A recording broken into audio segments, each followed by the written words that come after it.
All right, we are back. We have gotten everything seamed up. But now what are we going to do with all these tails? Now I want you to put your mitt wrong side out. So you got all these tails everywhere. So you're going to have one for up here. You're going to have another one at this thumb. And then I have extra ones down here because I didn't use my tail and I used the additional yarn. If you used your tail, you're only going to have these two. But if you added, you're going to have more, okay? And that's fine either way. We are going to need our darning needle again.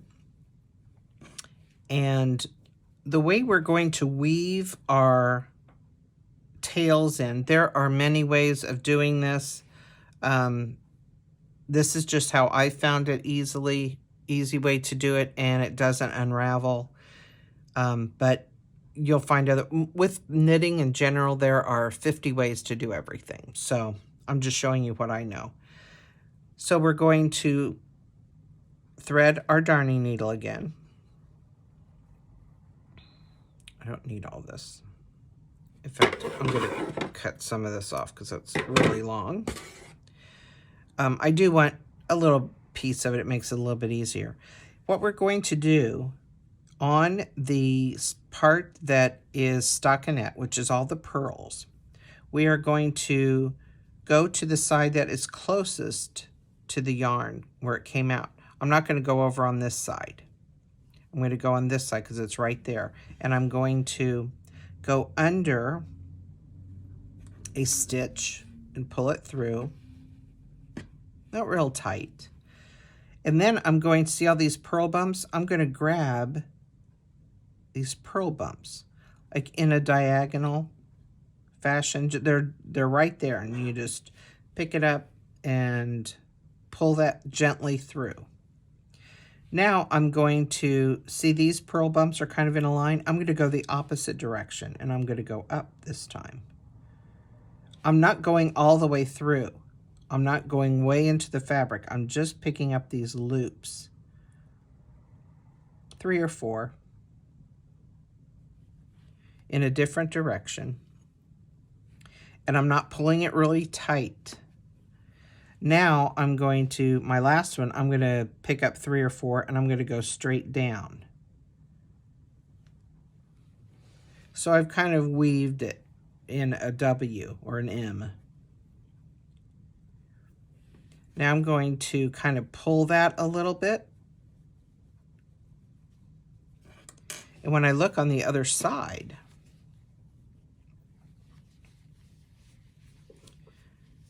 you can't tell where that is seamed. It's seamed in this area, but you can't tell that. But it stops it from unraveling. So once I've done that, then I'm going to cut this, but I'm going to leave a little tiny bit of a tail. Now, that is seamed in. I'm going to do the same thing with this one. This time, though, my yarn came out on this other side, so I'm turning it over. And I'm going to do the exact same thing. And it doesn't matter like that you do 5 stitches this way, 4 stitches that way. It's just kind of that you do in a random fashion, and you just don't do like all in a line. You need to vary up the direction.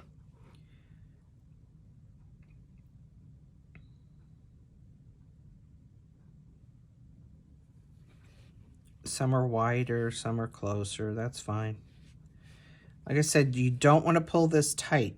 That's the secret of this height being hidden. So I'm going to stretch my fabric out a little bit before I cut it. And then I'm going to trim that off. Now, for those of you that used your tails, you're finished. But if you have additional tails, how to use extra yarn, I'm going to show you how to do this in the rib section. The ribbing section is a little bit different. I've come out on this side, so I'm just going to pick up this loop where it looks like a knit stitch, and I'm going to go back into the next one, kind of go long ways down this column. Then I'm going to pick up a couple stitches here and go up, and then I'm going to go back down this column, because these aren't all purl bumps. Now on the other side, these are purls, but on the front they're not. And I'm just going to go kind of wind these in, and then maybe do one more purl, and then through. And this, I want to make sure I stretch this out, because this is going to stretch a lot. So I want to make sure that I don't want to pull that tight, because if I cut it here and it's pulled tight and then you go to use this and it opens up, it'll just pull that yarn right through, and you could lose your stitches, or it could start losing that. So I'm going to cut that one off, and then do the same thing with this last one.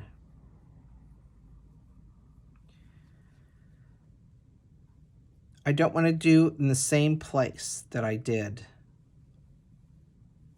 the original one, so you don't want to overlap these. So I'm going to go over, pick up a couple of these little bumps. The key to this is not going all the way through like this. You don't want to do that, because if you do that, you're going to see it on the other side.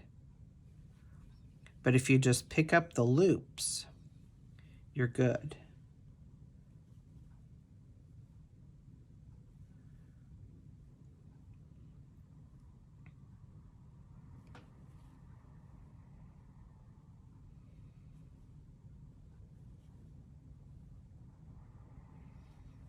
Sometimes when you're weaving an inch, you'll have, depending upon how much yarn you have left, you'll have lots of room to weave in, and then sometimes you won't have much.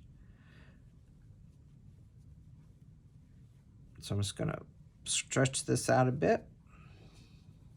Make sure it looks okay on the other side.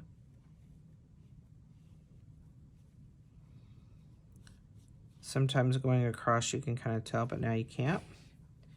And snip that up. So let's turn it right side out.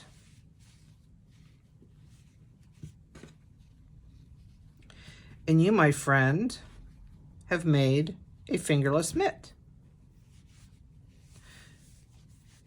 Now you just need to go make another one, so you have a pair. These are really quick. They sew up, they knit up quick, and they're great gifts for people. Something you may want to do is do all the knitting, and then come back and seam everything up and weave all the ends in at the same time, instead of doing one whole mitt and then another mitt. But it's totally up to you. I hope you like this, and our next project that we're going to do next week is a cowl, and we're going to learn how to knit in the round. So you could knit this in the round and not have to do the seaming.